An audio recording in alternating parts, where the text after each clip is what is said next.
Bonjour à toutes et bonjour à tous. 5 minutes pour parler du projet de spécification commune pour les produits qui n'ont pas de destination médicale, mais qui sont néanmoins couverts par le règlement DM. L'annexe 16 du règlement DM détaille une liste positive de 6 types de produits qui n'ont pas de destination médicale. Il s'agit par exemple des lentilles de contact colorées et non correctrices, des implants de chirurgie esthétique, des appareils de liposuction, des produits de comblement de rides ou des lasers d'épilation. La spécificité de ces produits rend nécessaire de compléter le règlement DM par une ou des spécifications communes. Pour mémoire, l'article 9 détaille ce qu'est une spécification commune. Elles sont publiées sous forme de règlement d'exécution. Et il faut examiner le contenu de ce projet de spécification commune en complément des paragraphes 2, 3, 4 de l'article 1 du règlement DM. Pour bien comprendre le contexte, je suggère de prendre le temps de lire les 17 considérants du projet avant d'analyser les 3 articles et les 7 annexes. Ça permet de bien comprendre les objectifs de la spécification commune. Les articles fixent le cadre d'utilisation de la spécification commune, détaillent les dispositions transitoires et définissent les dates d'entrée en vigueur et d'application. Cette partie-là est finalement assez courte. Le projet couvre les exigences énoncées dans la deuxième phase de la section 1 et dans les sections 2 à 5, 8 et 9 de l'annexe 1 du règlement DM, c'est-à-dire des exigences générales en matière de sécurité et de performance. La date d'application, conformément à ce qui est prévu dans le règlement DM, est de 6 mois après la date d'entrée en vigueur de la spécification commune. Si on examine le contenu des annexes, on voit que la première annexe détaille les exigences en termes de gestion des risques et d'information de sécurité qui sont communes à tous les groupes de produits mentionnés à l'annexe 16. Chacune des 6 annexes suivantes est dédiée à l'un des 6 groupes de produits. Et elle présente des exemples de produits de cette catégorie, également des exclusions, parfois des définitions et, de façon plus détaillée, des éléments pour conduire la gestion des risques et des éléments d'information relatifs à la sécurité qui sont spécifiques à cette catégorie de produits. Les dispositions transitoires concernent les produits qui étaient déjà mis légalement sur le marché avant la date d'application de la spécification commune et qui ne subiront pas de modifications significatives de leur conception ni de leur destination. Si on n'est pas dans ces cas de figure, il n'y a pas de disposition transitoire. L'objectif annoncé est de laisser suffisamment de temps aux fabricants pour mener à leur terme les investigations cliniques et les procédures d'évaluation de la conformité qui sont requises, notamment quand il faut faire appel à un organisme notifié. Le mécanisme envisagé est de conditionner la possibilité de poursuivre la commercialisation des produits à la réalisation d'étapes clés.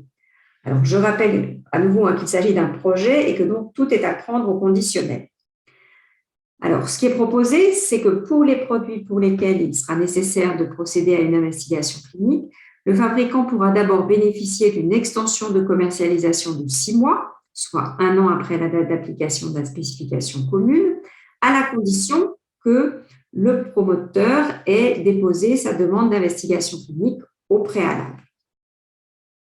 Puis, le fabricant pourra poursuivre la commercialisation 6 mois de plus si l'accord de l'autorité compétente quant à la réalisation de l'investigation clinique est favorable et obtenu.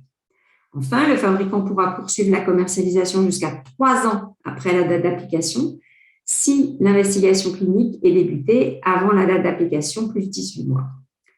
Ce principe séquencé est aussi appliqué pour les produits pour lesquels il n'est pas nécessaire de procéder à des investigations cliniques, mais pour lesquels un organisme notifié doit intervenir. Le fabricant pourra bénéficier d'une extension de commercialisation de 6 mois, soit 1 an après la date d'application de la spécification commune, à la condition d'avoir signé un accord écrit avec un organisme notifié en vue de procéder aux évaluations de conformité. Si la publication du texte définitif est prévue au 3e trimestre 2022, c'est-à-dire que conformément à l'article 1 du règlement DM, elle s'appliquera 6 mois après sa date d'entrée en vigueur, et ça nous amène au premier ou au deuxième trimestre 2023. Et donc, à partir de cette date d'application, le règlement DM s'appliquera aux dispositifs n'ayant pas de destination médicale qui sont couverts par l'annexe 16. Ce sera le début de l'application du règlement DM pour ce type de produit. La lecture et même la relecture de ce projet conduisent à un certain niveau de perplexité sur notamment les dispositions transitoires. Sont-elles vraiment réalistes dans les délais accordés? On ne peut pas vraiment dire ça compte tenu de ce qu'on connaît des délais des organismes notifiés. Donc, 1 an pour aller au bout, si c'est ça qu'il faut comprendre, 1 an pour aller au bout d'une procédure de conformité, ça semble très très loin des délais qu'on connaît qui sont aujourd'hui plus autour de 2 ans, 2 ans et demi. Alors, il y a eu plus de 2200 commentaires lors de la consultation de la commission qui s'est achevée le 11 février et il est fort probable que le projet soit remanié avant sa publication définitive. Mais la date de la publication, ce n'est pas ce qui est le plus important pour ces dispositifs qui n'ont pas de destination médicale. Évidemment, il faut procéder à une veille réglementaire classique, mais surtout, il faut mettre à profit le temps qu'il reste pour construire les éléments de démonstration de la conformité qui sont relativement, pour certains, indépendants du contenu de la spécification commune, en se servant des dispositions qui sont décrites dans le règlement dispositifs médicaux. Il est également conseillé, le cas échéant, de prendre contact avec des organismes notifiés. En réalité, chaque jour compte. Réglementairement vôtre, bonne fin de journée, à très bientôt.